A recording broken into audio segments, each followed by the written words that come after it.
สบายดีเนาะวันนี้เฮาสิมารัน EA รันจริงกันเด้อเนาะเพราะว่าเฮาลองแบ็กเทสมาระยะหนึ่งเนาะก็มีตัวหนึ่งน่าสนใจก็สิลองรันเบิ่งเนาะที่จริง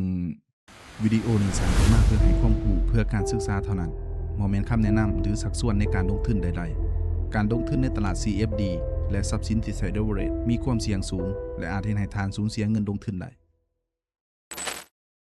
เฮาใช้ทุนในการแบ็กเทสน่ะประมาณ อ่าแสนเซนหรือว่า 1,000 เหรียญเนาะแล้วก็แบ็กเทสมาอีกอย่างหนึ่งแล้วก็คือว่าโอเคเนาะก็บวกกับช่วงนี้ตลาดมันก็อยากนิ่งๆน้อยหนึ่งเนาะก็เหมาะสมกับการดัน EA เนาะก็โอเคแล้วก็สิมารัน EA แล้วก็จะมาแนะนำขั้นตอนการรันอิหยังประมาณนี้เนาะโอเคก่อนอื่นเราต้องไปเตรียมบัญชีเอาก่อนเนาะเตรียมบัญชีเอาก่อนเนาะเตรียมบัญชีเอาก่อนอันนี้เขาจะใส่โบรกInterstellar เนาะซึ่งก็เป็นโบรกที่โอเคเลยล่ะเนาะสำหรับไผที่ใส่รัน EA เนาะครับเขาเจ้าก็มักรันในนี้เนื่องจากว่าอิหยังเกินสเปซมันค่อนข้าง stable หรือว่ามันมันนิ่งเนาะมันนิ่งมันจะบ่ได้แกว่งหลายเนาะมันนิ่งเนาะก็ถือว่ามันปิดเปิดคำสั่งไว้อีกเนาะก็รันได้โอเคเนาะอ่าก็ล็อกอินเข้ามาแล้วก็เลือกที่จะสร้างบัญชีใหม่มักสร้างบัญชีใหม่เนาะเลือกเป็น MT5 MT5 เลือกอ่าประเภทให้เขาเป็นเส้นเนาะแล้วก็ leverage เป็น1 ต่อ 2,000 ไปเลยเนาะ random password ไปเลยเนาะอืมแล้วก็กดนี้เนาะแล้วก็กด submit ไปเนาะในในตัวInterstellar นี่คันเฮากดสร้างไปแล้วนี่มันจะต้องรอท่าก่อนเนาะต้องรอท่ามันจะตอบมาทางเมลเนาะมันจะบ่ไหลโหลดเนาะมันจะบ่ไหลโหลดจะบ่ไหลปุ๊บโหลดคือโบรกอื่นเนาะแล้วก็หลังเฮาสิมาแนะนำ VPS เนาะการจะรันEA นี่เนาะมันจะต้องได้รันตลอด24ชั่วโมงเนาะหมายความว่ารันตลอดอะมันต้องใช้คอมในการรันเนาะฉะนั้นถ้าเฮาจะเปิดคอมเฮารันมันก็จะเปิดบ่ได้ตลอด24ชั่วโมงเนาะบ่ว่าจะเป็นเรื่องปัจจัยเรื่องไฟหรือว่าเรื่องอินเทอร์เน็ตอิหยังต่างๆอาจจะบ่มาหรือว่านั่นนี่เนาะเพิ่นก็เลยว่าเฮาต้องไปเซาเป็นเซิร์ฟเวอร์อันหนึ่งซึ่งเขาจะเปิดตลอด24ชั่วโมงเนาะเป็นเซิร์ฟเวอร์เขาเอิ้นว่า VPS เนาะอืม VPS เนาะมันก็เป็นเหมือนคอมหน่วยหนึ่งที่มันรันตลอด24ชั่วโมงถึงเฮาไปเซาเฮาก็จะไหลคอมหน่วยนั้นมาเนาะเชื่อมต่อเข้าผ่านรีโมตเนาะอ่าผ่านรีโมตเดสก์ท็อปหรือว่าโปรแกรมประเภทรีโมตต่างๆบ่ว่าจะเป็นพวกอ่าอิหยังเคิ้นพวก Deadin หรือว่าพวก AnyDesk อิหยังต่างๆเนาะก็ไปเลือกเอาเนาะมีหลายราคาเนาะมีหลายราคามีหลายเรตราคาแล้วก็มีหลายอ่าที่ตั้งเซิร์ฟเวอร์เนาะของไทยของต่างประเทศเนาะก็คือคันของต่างประเทศจังซี่นี่มันก็ถ้าเซิร์ฟเวอร์มันอยู่ต่างประเทศอยู่ไกลไทยก็ต่างประเทศคือกันแหละเนาะคันอยู่ใกล้อยู่อเมริกาเนเทอร์แลนด์อิหยังประมาณนี้แล้วเวลาเฮาใช้เนาะ latency หรือว่าความความหน่วงมันก็จะมีเนาะแต่ว่าคันเฮาใช้อยู่กับไทยสิงคโปร์อิหยังประมาณนี้เนาะมันก็จะไกลๆกันเนาะมันก็สามารถที่จะปิงใกล้ๆแต่ว่าเวลาเฮาใช้เมาส์หรือหยังมันก็จะไวขึ้นเนาะอันนี้ของข้าพเจ้าเนาะก็เป็นของนี่ของข้าพเจ้าเป็นของไทยเนาะเซิร์ฟเวอร์อยู่สิงคโปร์เนาะตัวที่รันปัจจุบันเนี่ยเป็นตัวนี้เนาะแล้วก็มีความหน่วงในระดับหนึ่งแต่ว่าก็ถือว่าโอเคเนาะแล้วก็เน็ตก็ค่อนข้างดีเนาะ เนาะราคาที่เขาจะใส่ประมาณนะเพราะเนี่ยปีละเท่าไหร่ปีละ4-5,000 บาทประมาณนี้เนาะแต่ว่ามันมีหลายราคาเนาะตัวของกดใส่ก็คือเป็นอิหยังเคิ้นว่าลืมแล้วบ่ได้อันนี้ Metabyte อืมเป็นตัวนี้นี่ไงใส่เป็น Metabyte คือถือบ่เอ๊ยก็ถือเลยดิ Metabyte ตัวนี้แหละก็ใส่ตัวนี้เนาะ นี่แหละเราต้องได้เสียส่วนหนึ่งอยู่แล้วเนาะคือเสียค่าเซิร์ฟเวอร์นี่คันเราจะรันเองเนาะเดี๋ยวมาเบิ่งว่ามาแล้วบ่บัญชีโอเคเราเปิดบัญชีแล้วแต่ว่ามันยังบ่ทันได้ ส่งมาให้เนาะบ่ทันอนุมัติเนาะแต่ว่าเพื่อบ่เป็นการเสียเวลาเราสิมาฝากเงินก่อนเนาะเราจะฝากเงินเขาไว้บ่ใดบ่หนึ่งแถวๆนี้ก่อนเนาะdeposit เนาะที่จริงมันต้องใส่1,000 เหรียญแต่ว่าอันนี้เราบ่มีเงินเนาะเราก็ใส่เป็นน้อยน้อยหนึ่งเนาะจะฝากโดย USDT เนาะ780เนาะ78,000780 เหรียญอันนี้คือวิธีการฝากผ่าน USDT เนาะมักเฮ็ดแบบนี้มันจะไวกว่าเนาะอันที่จริงเขาฝากกี่ฝากหยังได้เลยเนาะฝากกี่ฝากดอลลาร์เนาะแต่ว่าบัดถอนดอลลาร์บ่ได้เลยเนาะบ่ฮู้ว่าตอนนี้ได้แล้วบ่เนาะแต่ว่าบัดถอนดอลลาร์บ่ได้ฝากดอลลาร์ได้เนาะโอเคหลังจากนั้นก็กด submit บัดนี้เนาะขึ้นบนนี้เขาจะฝากเขาบัญชีอื่นก่อนแล้วถ้าบัญชีที่เราเตรียมที่จะรัน EA แล้วเราจะเอาโอนไปใส่บัญชีนั้นเนาะเพราะว่า3รอท่าอืมมันส่งบัญชีมากับอ่ากับอิหยังกับท่ามันโอนเงินเข้านี่ถ้าฝากเงินเข้าน่าจะพอๆเป็นกันนั่นแหละเนาะโอเคนี่มันจะขึ้นแบบนี้เนาะมันจะขึ้นแบบนี้เราก็เพียงแต่เข้าไปใน Binance ของเราแล้วก็ไป withdraw fund เนาะไปเซ็นฟันหรือว่า withdraw crypto อาเดี๋ยวเราก็สแกน QR code ที่ขึ้นอยู่นี้อืมสแกนแล้วเราก็เลือกเน็ตเวิร์กเป็นตัวใดนี่เน็ตเวิร์กเป็นตัวนี้ TRC 20เนาะแน่กดแล้วก็กดต่อไปแล้วก็ใส่จำนวนเนาะวิธีการใส่จำนวนนี่เนาะอันที่จริง780เนาะเราต้องใส่781เป็นหยังเพราะว่ามันจะเก็บค่าธรรมเนียมมันจังตกมาอยู่ในของเขานี่เป็น780เนาะเราก็ใส่781เนาะนี่เพราะมันจะเก็บค่าธรรมเนียมอยู่นี่อีกเนาะค่าธรรมเนียมอยู่นี่ขึ้นนะอืม78 781.5ค่าธรรมเนียม Binance เนาะมันจะอยู่ในหั้นเนาะมันจังมาตกกับเขามันจังแม่นหลังจากนั้นไปปุ๊บ เนาะเมื่อเฮาโอนเข้าไปเรียบร้อยแล้วเนาะเฮาก็เพียงแต่กดคำว่า I have paid ก็คือเฮาจ่ายเรียบร้อยแล้วเนาะปึ๊บก็จะขึ้นมานี้เนาะก็รอท่าแป๊บหนึ่งเนาะสำหรับการฝากถอนผ่านคริปโตนี่จะบ่ได้ช้าปานใดดอกจะไวอยู่เนาะโอเคท่าไปนำกันก็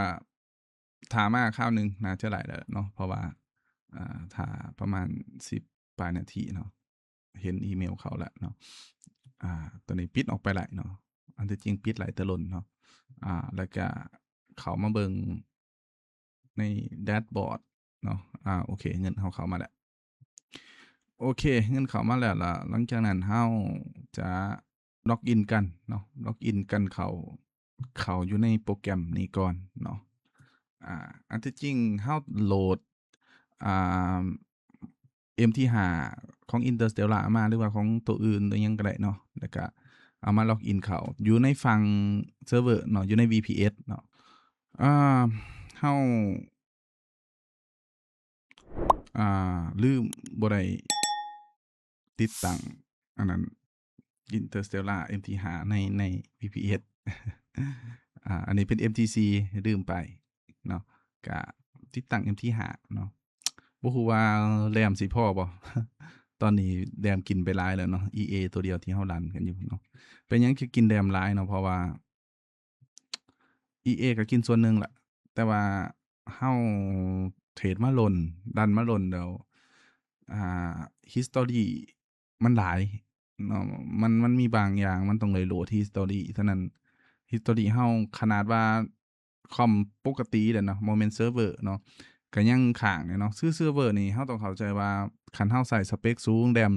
2-3กิก4กิกเป็นจังซี้มันก็จะอ่าจะกินเอ่อ จะใส่เงินหลายเนาะมันมีแพ็กเกจเนาะฉะนั้นเราเอาเท่าที่เราพอรันได้เนาะ1 แอ็กเคานต์2แอ็กเคานต์ก็พอเนาะฉะนั้นคันเราสิเอาทรัพยากรหลายเราก็ต้องได้เสียเงินหลายเนาะ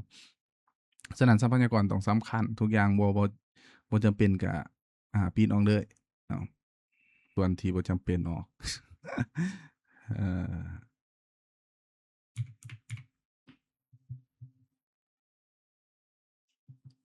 ลืมเลือกเซิร์ฟเวอร์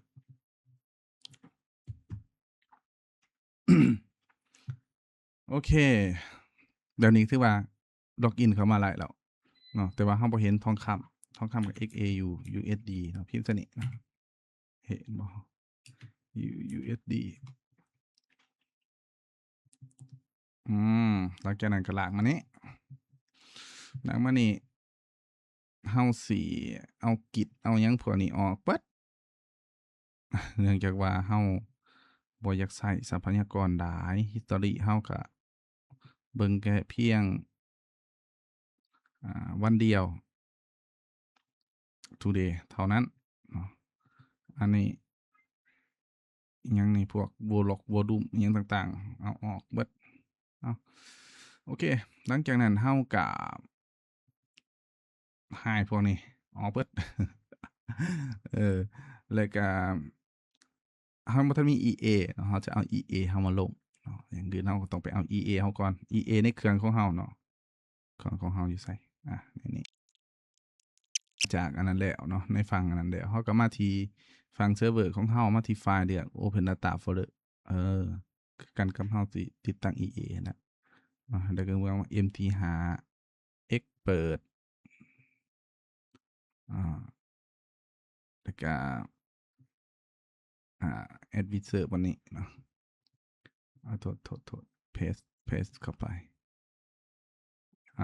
ก็ EA มาแล้วเนาะอันที่จริงเฮาควรจะปิดเปิดใหม่ได้เนาะแล้วสิ่งที่เราต้องการอีกก็คือสิ่งที่เราต้องการอีกก็คือ preset หรือว่า set file ที่เราต้องการก็คือ set file set file ของที่เราได้อันนี้มาแล้วเนาะinput มันหลายเนาะจื้อบ่ได้อันที่จื้อได้ก็ขี้คร้านเนาะขี้คร้านอ้าวเปิดขึ้นมาเปิดซื่อๆก็ซ่าเนาะอืมเนี่ยขอเข้าไปอีกนิดหนึ่งเนาะเข้าไปบนนี้แล้วก็อันที่จริงมันอยู่แถวโปรไฟล์เนาะเอาพามาอยู่บนนี้ก็ได้อันนี้เป็นเซตไฟล์มันปาไว้เนาะแล้วก็เขายังบ่ทันมีเงินเพราะว่าที่เขาเติมเขาอีกบัญชีหนึ่งแล้วเขาจะมาโอนกัน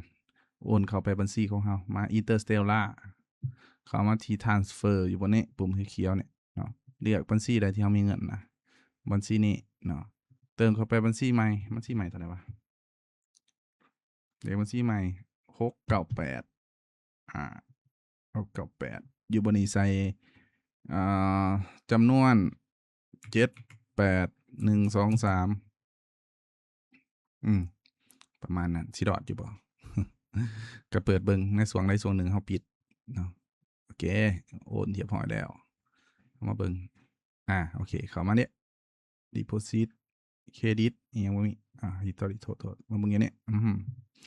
แล้วก็มาหา EA ของเรา EA อยู่ในห้องอ่า advisor อยู่บัดนี้โอ้สายตาต้องดีหน่อยหนึ่งดึงมานี่แล้วก็เบิ่งสิเฮ็ดไปได้ให้มันเห็นดีวะ75ใส่ดอยสิเห็นดีตูเออโอเคประมาณนี้แหละเนาะเนาะอันนี้ก็คือตัวเราจะตั้งค่าของเราน่ะเนาะอันที่จริงต้องติ๊กตัวนี้ตุ๊บนี่ตัวนี้บ่ติ๊กก็ได้เนาะแล้วเมื่อเลือกอยู่ที่ input บัดนี้ input บัดนี้ก็อันที่จริงเราก็หาเอาก็ได้แต่ว่าเรามีมาแล้วเราก็โหลดบัดนี้เลือกก็แบบนี้แหละเนาะรัน EA เนาะคันคนบ่ค่อยสิแบบกับคอมกับแคมหยังก็บ่ค่อยอันนี้ก็สิขี้คร้านแต่ว่ามันก็บ่มีปัญหาเดะเรารันเทื่อเดียวก็แล้วเลยปาเลยเนาะให้รันให้ไหลเนาะคันคนสิรันจริงๆเฮ็ดบ่เป็นเดี๋ยวเฮ็ดให้ได้เนาะกด Open แบบนี้โอเคจะบ่ได้เช็กคืนเนาะน่าจะถือบ่แล้วกดโอเคไปแน่ขึ้นมาแล้วเนาะขึ้นมาแล้วแล้วก็กดอยู่บัดนี้เนาะGo Trading ปังเข้าบัดนี้เนาะนี่เริ่มออกออเดอร์แล้วนี่เนาะนี่โทษเนาะเริ่มออกออเดอร์แล้วอืม น่าจะแม่นเลยแหละคันลักษณะนี้ถูกต้องเดี๋ยวก็เบิ่งกันว่ามันสิรอดหรือมันสิไปฮอดไสเนาะสำหรับ EA ตัวนี้ในเวอร์ชันตัวนี้ก็คือกันนั่นแหละกับเวอร์ชันที่ให้ไปทดลองเนาะแต่ว่าตัวนี้มันจะใส่กับบัญชีจริงอิหยังหลายเบิดเนาะมีบอนคิดได้ดีเบตอีกอยู่บนนี้เนาะแค่นี้ลั่นเรียบร้อยแล้วเนาะเบิ่งก็โอเคกินทรัพยากรบ่หลายสามารถปิดไปได้ตัวนี้แล้วก็เปิดไว้จังซี่ก็ได้เนาะแล้วเราก็ปิดเซิร์ฟเวอร์เราไปมันปิดเซิร์ฟเวอร์ ปิดdemote เนาะโอเคก็ประมาณนั้นเนาะก็เฮาเดี๋ยวดนๆอีกสัก1อาทิตย์2อาทิตย์เดี๋ยวมาอัปเดตกันว่าเฮาดันไปได้จั่งใดมาจั่งใดเดี๋ยวเนาะหวังว่าคือสิบ่แตกในไวๆนี้